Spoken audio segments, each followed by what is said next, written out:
இன்றைக்கி 5வது நாள் குழம்பாக நான் பார்த்திங்கன்னா உங்களுக்கு பொரிச்ச மசாலா குழம்பு செய்து காமிக்க போகிறேன்.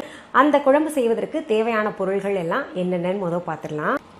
கடலைப்பருப்பு ஊற வைத்தது 150 கிராம், துண்டுகளாக நறுக்கிய உருளைக்கிழங்கு 1, கூழாக அரைத்து வைத்த தக்காளி 2, முருங்கைக்காய் 1, முள்ளங்கி 1, பொடியாக நறுக்கிய சிறிய வெங்காயம் 10, பொடியாக நறுக்கிய பெரிய வெங்காயம் 1, பூண்டுப்பல் 6, சாம்பார் தூள் 2½ டீஸ்பூன், குழம்பு மிளகாய்த்தூள் 2½ டீஸ்பூன், மிளகாய்த்தூள் 1 டீஸ்பூன், கரம் மசாலா ½ டீஸ்பூன், பட்டை சிறிய துண்டு, கிராம்பு 4, சோம்பு ½ டீஸ்பூன், கறிவேப்பிலை இலைகள் 10, மஞ்சள் தூள் ½ டீஸ்பூன், பச்சை மிளகாய் கீறியது 2, கொத்தமல்லி இலைகள் தேவையான அளவு, உப்பு தேவையான அளவு, எண்ணெய் தேவையான அளவு. இப்போ அடுத்தது செய்முறைக்கு டைரெக்டாக போகலாங்க.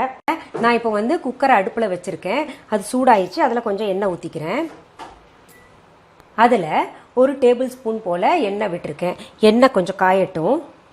எண்ணெய் காஞ்சிருச்சு. அதில் பட்டை, கிராம்பு, அப்புறம் சோம்பு போட்டு தாளிச்சுக்கிறேங்க.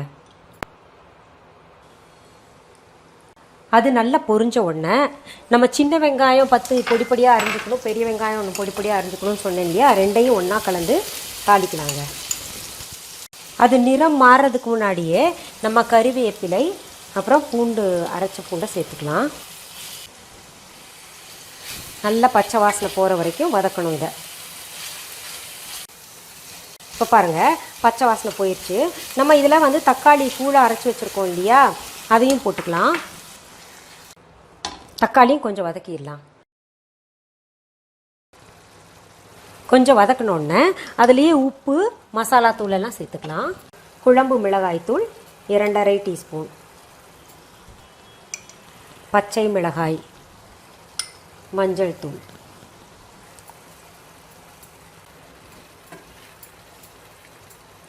அடுத்தது இதில் கடலைப்பருப்பு போட்டுக்கலாங்க.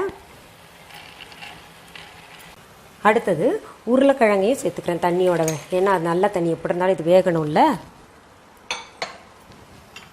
அடுத்தது முருங்கைக்காய்,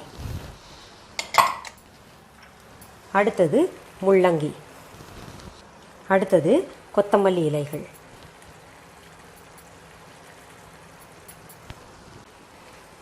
அடுத்தது போதுமான அளவு தண்ணி. இதை நல்லா கலந்து விட்டுருங்க. இப்போ இதில் உங்களுக்கு முள்ளங்கி இல்லைன்னா கவலைப்பட வேண்டாம். இந்த முருங்கைக்காய், முள்ளங்கி இல்லை உருளைக்கிழங்கு இதில் 3ல் ஏதோ ஒன்று இல்லைன்னா கூட கவலைப்பட வேண்டாம். பட் உருளைக்கிழங்கும் முருங்காவும் இருந்தால் ரொம்ப சுவையாக இருக்கும்.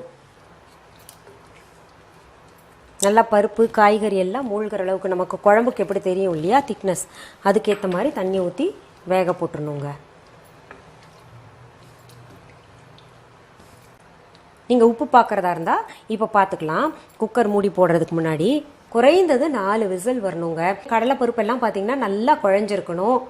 அப்புறம் உருளைக்கிழங்கு மற்ற காயெல்லாம் குழையுதுன்னா அதை பற்றி கவலைப்படாதீங்க, அதெல்லாம் குழஞ்சா இன்னும் சுவையாக இருக்கும். இப்போ பாருங்கள், குழம்பு நான் 4 விசிலில் எடுத்து பார்த்தேன். கொஞ்சம் வேகாமல் இருந்தது. என்ன பருப்பு நான் கொஞ்சம் நேரம் தான் ஊற வச்சேன். திருப்பி 2 விசில் வச்சேன். மொத்தம் 6 விசில் வச்சுருக்கேன். இப்போ நல்லா கொதிச்சிட்ருக்கு பார்த்தீங்களா, நல்லா மணங்க அப்படி இருக்கும். நீங்கள் இது ஒரு தடவை சாப்பிட்டீங்கன்னா உங்கள் பிள்ளைங்களுக்கெல்லாம் ஒரு தடவை கொடுத்தீங்கன்னா திரும்ப திரும்ப இந்த குழம்பையே கேட்டுக்கிட்டு இருப்பாங்க. இப்போது நம்ம இதில் garam masala 1/4 teaspoon to ½ teaspoon சேர்த்துக்கலாம்.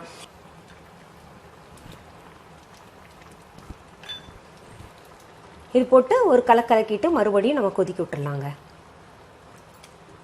பாருங்கள், 6 விசில் விட்டும் கூட நம்ம காய்கறி எல்லாம் குழஞ்சி போகலை, பருப்பு மட்டும்தான் நல்லா வெந்திருக்கு பார்த்தீங்களா.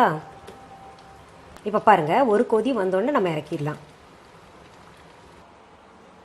இங்கே பாருங்கள், மசாலா பொரிச்ச குழம்பு ரெடி.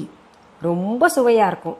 அந்த கலரை பார்த்தாலே தெரியுது இல்லையா, ரொம்ப சுவையாக இருக்குங்க. நீங்கள் செஞ்சுட்டீங்கன்னா உங்களோட ஃபேவரேட் குழம்பு லிஸ்ட்டில் இது ஒன்றா ஆகிடுங்க. அடிக்கடி உங்கள் வீட்டில் உங்கள் கணவர், குழந்தைங்க எல்லாருமே இது கேட்பாங்க. இப்போ நான் கொஞ்சம் உங்கள் முன்னாடி சாப்பிட்டு பார்க்கட்டுமா, உப்பெல்லாம் சரியாக இருக்கான்னு நான் பார்க்கணும்ல. நாங்கள் இதை இப்போ என்ன பண்ணுவோங்க, இட்லி கூடயும் தொட்டுப்போம், அப்புறம் தோசை கூட நல்லாயிருக்கும், இந்த சாதத்து கூடயும் சாப்பிட்டுப்போங்க. அதாவது எப்படி தெரியுமா இருக்கும், இது ஒரு மாதிரி அந்த குருமாவில் பருப்பை போட்டால் எப்படி இருக்கும், அவ்வளவு சுவையாக இருக்கும். நீங்கள் செஞ்சு சாப்பிட்டு பார்த்துட்டு எனக்கு கமெண்ட் பாக்ஸில் கமெண்ட் பண்ணுங்கள் எப்படி இருந்ததுன்னு சொல்லிட்டு. சரி, மீண்டும் அடுத்த எபிசோட்ல வேற ஒரு நல்ல தலைப்போடு உங்களை எல்லாம் சந்திக்கிறேன். அது வரைக்கும் நன்றி, வணக்கம். அன்பான வாடிக்கையாளர்களே, உங்கள் விஹா ஸ்டோரில் பூஜை பொருட்கள், சிலைகள், ராசிக்கற்கள், வாஸ்து பொருட்கள், விதைகள், பாரம்பரிய அரிசி வகைகள், சிறுதானியங்கள், ஆர்கானிக் பொருட்கள், மூலிகை எண்ணெய், மளிகை பொருட்கள், மரச்செக்கு எண்ணெய், மரப்பொருட்கள், வெள்ளி ஆபரணங்கள், கிஃப்ட் ஆர்டிகல்ஸ், காட்டன் மற்றும் பட்டு புடவைகள், காட்டன் சுடிதார்கள், பட்டு பாவாடை, குழந்தைகளுக்கான விளையாட்டு பொருட்கள், ஹை குவாலிட்டி இமிடேஷன் நகைகள், வீட்டு உபயோக பொருட்கள், ஜூட் பேக்ஸ், ஹேண்ட்மேட் சோப்ஸ், அழகு சாதன பொருட்கள், சிறுதானிய பிஸ்கெட்டுகள், ஹோம் அப்ளையன்சஸ், இன்னும் பற்பல பொருட்கள் விற்பனைக்குள்ளது. விஹா ப்ராடக்ட்களை நீங்கள் வாங்க விரும்பினால் அது எங்களுடைய viha.online வெப்சைட் மற்றும் சென்னை ராஜா அண்ணாமலைபுரத்தில் உள்ள எங்கள் விஹா ஸ்டோரில் மட்டுமே கிடைக்கும் என்பதை தெரிவித்துக் கொள்கிறோம். வேறு எந்த ஆன்லைன் வெப்சைட்களிலும் விஹா ப்ராடக்ட்கள் விற்பனைக்கு கிடையாது என்பதை நீங்கள் கவனத்தில் கொள்ள வேண்டும். எங்கள் விஹா ஸ்டோரின் விலாசத்தை கண்டறிய கூகுள் மேப்ஸில் விஹா ஸ்டோர் என்று டைப் செய்தால் வழியை கண்டறியலாம். www.viha.online வெப்சைட்டிலும் விஹா ஸ்டோரின் அட்ரஸ் உள்ளது.